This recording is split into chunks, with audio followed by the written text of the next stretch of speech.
Good afternoon, everyone. I'm meteorologist David Jones with an update on the storm headed for BC. Let's take a closer look. Shit's getting serious when I put a tie on. Here's the Future Clouds forecast for the next 36 hours. That hook you see on the left of the image is the low earlier today as forecast by the Canadian model. Watch as the hook turns into a swirl, a sure sign of rapid intensification. And if you're sick and tired of the polar vortex, you won't be happy with the name of this pattern. It's a bent back occlusion. That's bent back occlusion. Take that, overselling Eastern media. Fortunately, this bent back occlusion won't stick around long enough to enter the national lexicon. Watch how quickly this storm blows past, literally.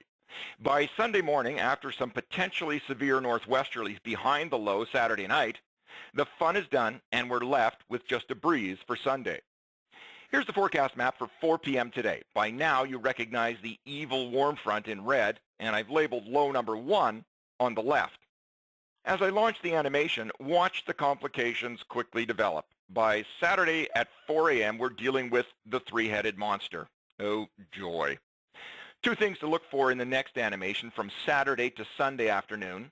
Low number 3, the southernmost low, tracks right across southern Vancouver Island. This is something to look out for.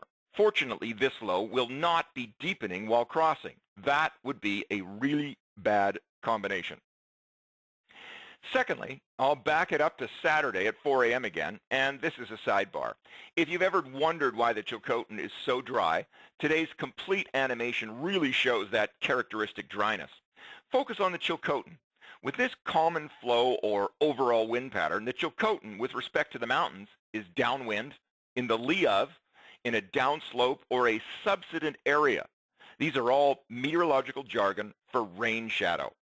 Watch the beginning and the end of this segment. As you can see, the Chilcotin stays mostly dry, especially this Sunday afternoon, despite moist onshore upslope flow along the coast. That's a recipe for rain there. Here's a movie of the sea state forecast. The model is still forecasting a 13-meter lump south of the main low. Remember, the peak wave is twice that, or 26 meters. Our neighbors to the south are worried about coastal erosion, and rightly so. Okay, let's go back to the forecast for 1 p.m. Sunday. The Chilcotin stays dry again despite the arrival of another cursed warm front and a weak low that stalls the front over the central coast on Tuesday. Before we get to a dry Wednesday right here, there's a hint that Tuesday's storm may turn into an atmospheric river.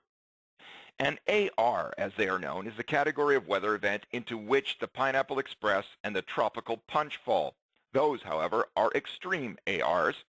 In this case, this image is an experimental forecast, and the colored band stretching south to the Hawaiian Islands represents a stream of subtropical moisture onto the central coast.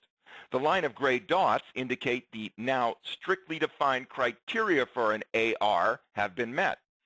If there's any good news for Central Coasters, it's this. Right now, the models suggest the AR will make landfall well to the north of Kincombe Inlet, where ARs have wreaked havoc in the past.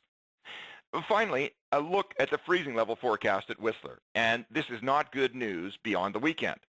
By Monday morning, the freezing level shoots back up to 1,800 meters. Then there's a steady fall until it's forecast to spike at nearly 3,000 meters on Thursday next. Potential washout next week. Good thing that by that time, I'll be closer to the source of that air than to the sink of warmth here on the south coast. Here's the timeline. Tonight, the southeast winds increase. Rain will become heavy at times. On Saturday, the low blows past, literally, and there's potential for severe northwesterly winds. On Sunday, another warm front. And on Tuesday, an atmospheric river on the central coast, but north of Kincombe Inlet. That's it for today's YouTube. Thanks for watching. Stay tuned and have a great weekend despite the windstorm.